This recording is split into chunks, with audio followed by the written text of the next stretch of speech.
Good morning. This is Colette, and welcome to day 7 of 31 days of engaging difficult situations through God's Word.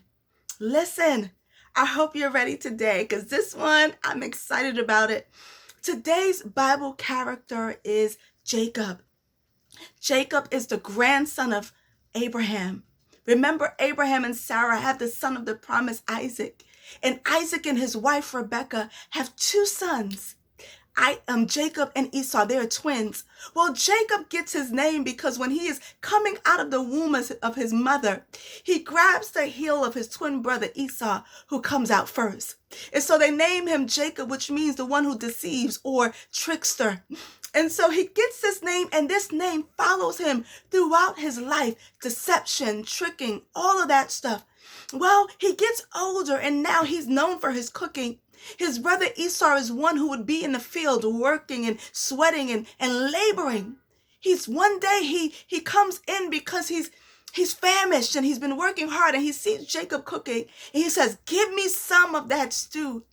Jacob agrees. He says, "Give me your birthright." Matter of fact, Esau's like, "I'm willing to give you the birthright, just whatever. I just want some of that stew." He gets it. Well, that deception, what he agreed to now begins to follow. There comes a day where Rebekah, Isaac's wife, steps into the role of a deceiver herself and tells her son Jacob, "Listen, get dressed up like your brother Esau." And why would she tell him to do that? Well, Isaac was ready to confer the blessing of the firstborn upon Esau. Well, Jacob gets dressed up. Long story short, he deceives his father Isaac. Isaac blesses him. Esau gets wind of it. He hears about it because he goes to his father now to receive the blessing. And Isaac is like, "I've already blessed you, son." Esau is mad. He's angry. He wants to kill, destroy. Jacob, you can imagine how he felt. The blessing of the firstborn meant that everything that your father had, all of the wealth, all of the blessings, the household, it would now come to you. But Jacob stole it from him. Deception followed him through his life. Well, what does he do? He runs for his life. His parents are like, "Get out of here." He goes to his mother's family. Well, they're all related. So he goes to Laban, which is his mother's relative, and he stays there. He ends up marrying Laban's two daughters. And long story short, there comes a day in the 31st chapter, verse 3, where the Lord tells Jacob, "Go back to the land of your fathers and your relatives, and I will be with you." Let's pause right there. There are times in our lives where God will tell us, "Listen, I know the reason why you left.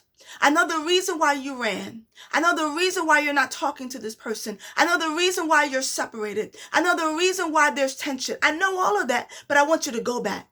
There comes times in our lives where it could be anything, sibling hostility, any kind of division where two people are at odds with one another, and God would say, "Go back." That's what God tells Jacob to do.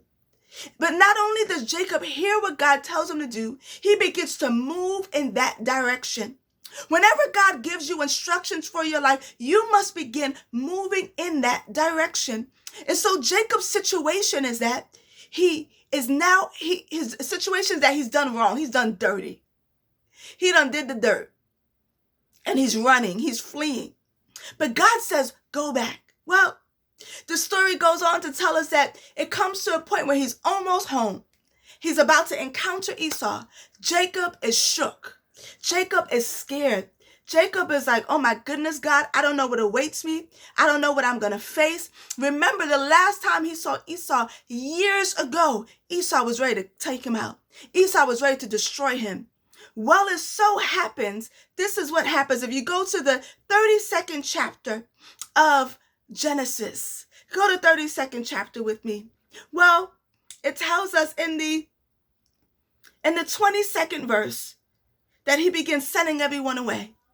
All of his household, go ahead of me. He divides the household. He sends them gifts. Go ahead. Because he's like, "Listen, present these to Jacob. Say, Jacob, your brother is coming. And just bless him. Just bless him. Just set it up for me. So by the time I get there, that that, Esau will be ready for me. By the time I get there, Esau will be ready to receive me. But the thing is that Jacob did not realize that God had already dealt with Esau's heart.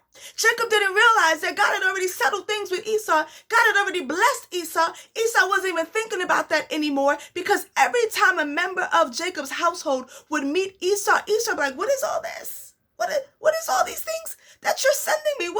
Esau's like, why are you even giving me these things? God had already settled it in Esau's heart. Listen, whenever you obey God, there is provision. God makes provision for your obedience. Don't worry about it. And so Jacob sends gifts and everybody ahead of him. But the 21st verse in the 32nd chapter says, Jacob sends gifts and went on ahead of him, but he himself spent the night in the camp.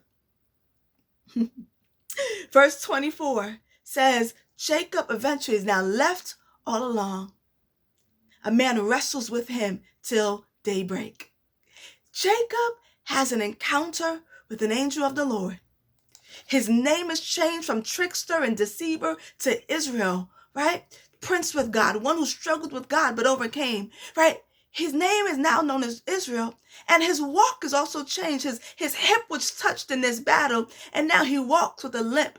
And so out of this encounter with God, he is now changed forever. His name, his identity, what he is now known as is no longer as deceiver, as trickster, but he is now known as Israel.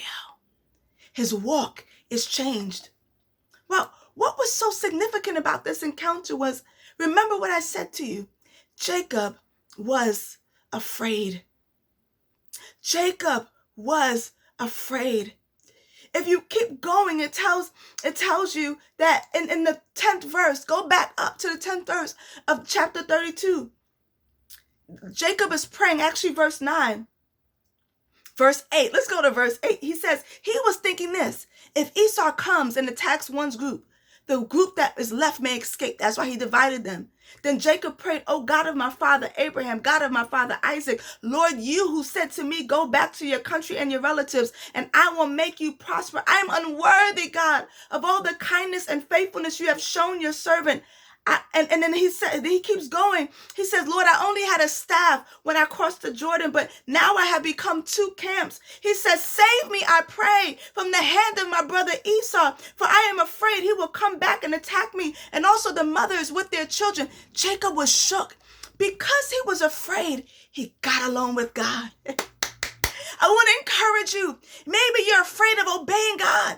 You're afraid of what awaits you. You're afraid of the hostility, the contention, the division. Maybe things are not right the last time you left that person. Things were not right the last time you talked to them. Things weren't right the last time you spoke, whatever it was. If you're afraid, listen, obey God. Know that he's already made provision. Remember, it was God who told Jacob, go back. And so if God is telling you to go back, that means he's already made provision for you. And watch how this story ends. The 32nd chapter tells us this. So actually the 33rd, let's go to the 33rd chapter. The 33rd chapter verse 1 says, Jacob looks up. There's Esau coming with his 400 men and everyone, right? So by this time, Jacob has caught up with the household that he set ahead of him. Now Esau is coming toward him. What does Esau do? Verse 4.